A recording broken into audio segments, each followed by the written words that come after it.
Guys, have you heard about the new movement towards better habits? Because it's being led by the sponsor of today's video, Fume. I'm not going to give you a hard time for having a bad habit. We've all got bad habits, but what if I could tell you there was an alternative that would help you kick that bad habit? Fume is an award-winning flavored air device that draws flavor to your mouth, not to your lungs. It's a great way to satisfy your fixation with non-toxic flavors, free from nicotine or vapor, and it's safe to use anywhere. My favorite flavor is crisp mint. It's refreshing and it's satisfying, and it doesn't come with any of the harmful effects that you would associate with some of those other less guilt-free devices. Fume fills the void when you're trying to ditch a bad habit, and it's backed by doctors throughout the U.S. Fume has already helped over 300,000 people develop better habits. I encourage you to try the Journey Pack today, and if you use my code Chael, you will get a free Fume topper, which is an awesome accessory that's going to help to level up your experience. Go to tryfume.com/Chael,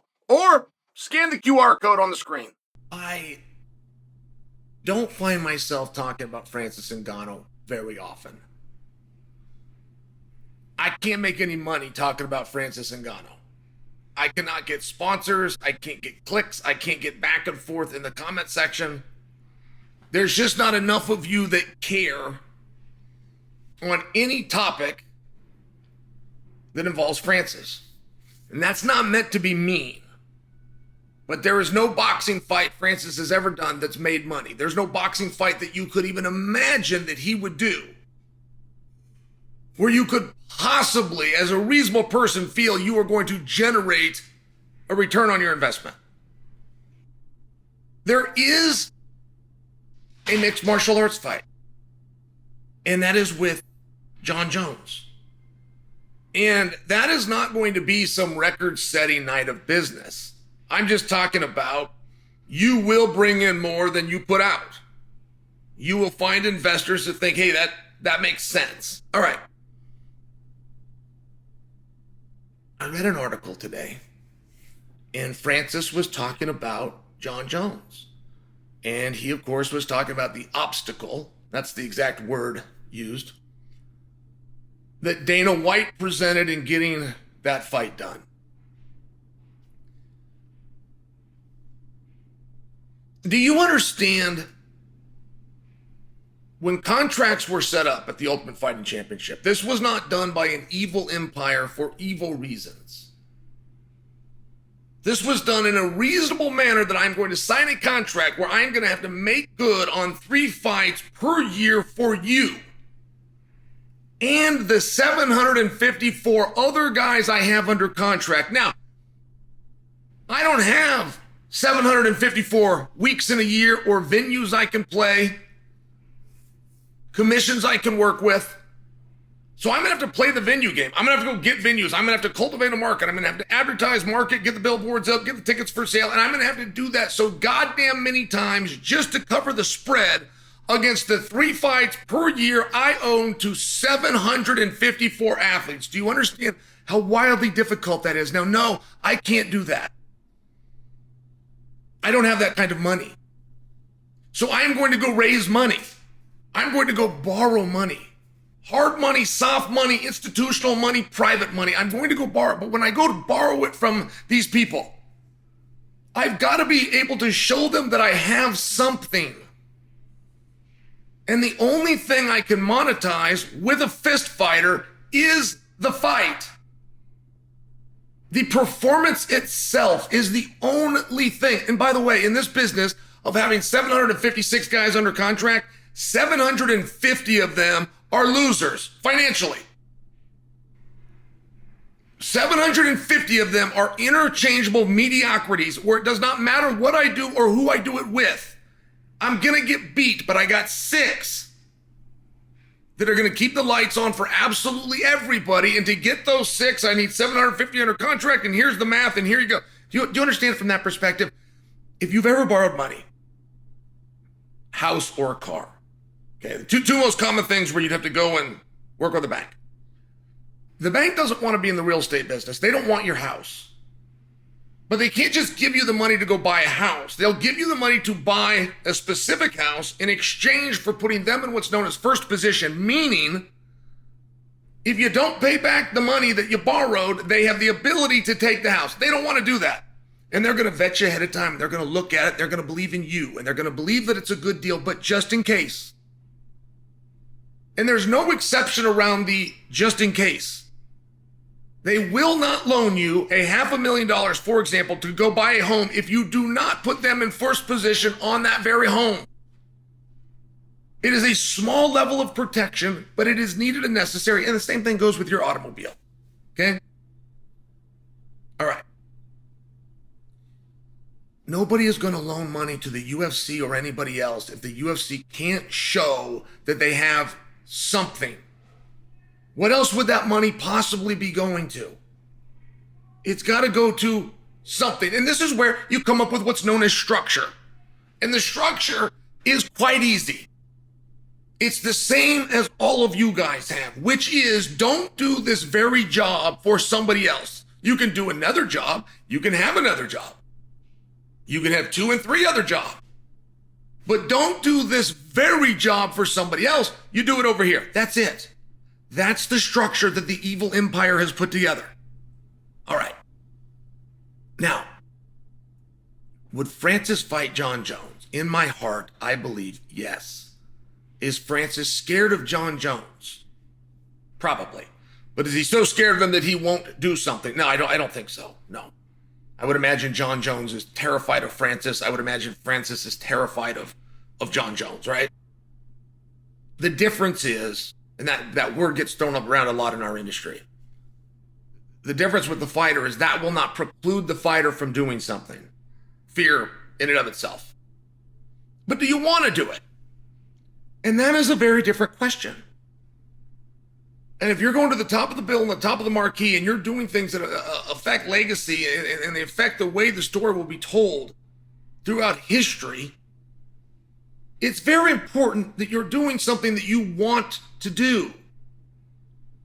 So Francis was under contract, the Ultimate Fighting Championship. Now, when Francis tells this story, it's a little bit of a poor me. It's very hard for me to read the story and not think that Francis wants me to conclude anything other than, as the audience, oh, poor Francis. Francis was mistreated. Like, I get that feel, though I must admit, he didn't actually say that, but this is my sense. All right, so let's take a look at poor Francis. Poor Francis was in a world title fight, in the fight capital of the world, in the world's biggest promotion, where he is going to headline. He was not the champion of the world. He wanted to be. He was going to be given that opportunity. Do you understand? Okay, because it was at that time that it had already been announced by Dana White, this giant obstacle, that when Jon Jones returns to heavyweight, it will be for the belt. So now we don't only an obstacle. It doesn't even fully have to do with Francis. Francis didn't even have the belt. He was scheduled to fight Stipe, a fight that Francis had already lost. Like, we didn't know who the champion was going to be. But whoever it was going to be, we're going to stick to the deal and the plan that when Jon comes up, Jon will contest with that person. It's important that you understand that, because that one detail in and of itself, that timeline, excludes the possibility that Francis was being picked on. It was an open statement that Jon will contend whenever Jon comes back, if he ever comes back, right into a world title fight. That happened to be Francis. And what happened next? Jon came back. So now we have Jon and we have Francis. And we're going to get to see Jon versus Francis. People are talking about it. You're talking about it. Dana's already announced it's going to happen. But somebody blinked. That somebody I would view to be the obstacle in this equation. Do you agree? Because that somebody was not Dana White. That somebody was not Jon Jones. As a matter of fact, Dana White went through with the plan exactly as he had previously stated, which is that Jon went right in to a title fight. And it's important that you understand this because Francis left. So to make believe now that you wanted to do something when you were in a position to do it. And so now, the only thing stopping this fight is Dana White. All right. Is that even true? I mean, now we're in a completely different discussion, but is that actually true? No. No, Dana would make that fight. Sure. Francis is going to have to get released, or Francis is going to have to get a carve out. If Dana's making the fight, Dana makes fights in the UFC. He's not going to make it somewhere else, but making believe that Dana wouldn't make that fight, we don't actually know that. Dana's never said that. In fact, Dana's never even considered that. Dana's never considered that because nobody has even suggested we can get Francis on a loan out and give him to you. We can do a carve out, or we can just conclude his contract over here. He's no longer with us. He's a complete free agent. So let me ask you in that scenario, if Francis became a free agent today, which I don't know that that's going to upset anybody. I could have that wrong, but not for nothing. There is no MMA fight that anybody wants to see him do. And we know he comes with a very big price tag. So whoever's got a contract with Francis does not now have an asset. They have a liability. So the idea that perhaps somebody would be good with completely releasing him is not ridiculous in the least. But the idea that Dana would then reject it is a guess at best. We would have no idea and no ability to put Dana as the obstacle to this until Dana is presented with an opportunity to do it and he declines, which is not what happened. In fact, it was quite the opposite, where Dana was on board. In fact, it was Dana's idea. I got to bring that to you like that. It's important that that's understood, because it's not just an idea that Francis is going to fight Jon. There's more to it. He's going to fight him in Riyadh. He's going to fight him on Al Sheikh's dime. He's going to fight him, we're assuming, in a promotion that is not the Ultimate Fighting Championship, which would leave you with PFL, but perhaps Francis has just something completely else in mind, and they're going to set up a cage in the desert and bring these guys in. I mean, we've done that before with a boxing ring. 4,800 people watched that fight. Yeah, there's the big number. There's the big number that we've all been keeping from you. 4,800 pay-per-views for Fury versus Ngannou. Those checks and those payouts were charity. It is not earned money. Earned money is the residue of what's left over from the profits that you made. This was a loss. That is known as charity. There is an obstacle in this fight. There's a great big obstacle in Francis's way.